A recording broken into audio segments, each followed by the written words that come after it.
State auditors flagged the National Youth Commission for their excessive expenses on training summits and domestic travel, noting a massive jump in these expenditures from 2021 to 2022. In its annual audit report on the NYC for 2022, the Commission on Audit questioned the agency's, quote, excessive payment of hotel room reservations, as well as the incomplete documents of disbursements.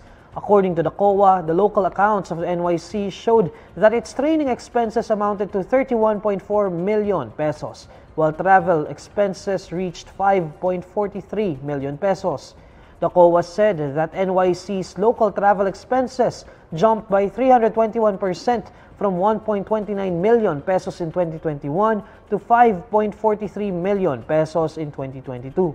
State auditors recommended to the NYC to ensure proper planning and compliance with the guidelines on the procurement of venues and accommodation for programs, projects, and activities.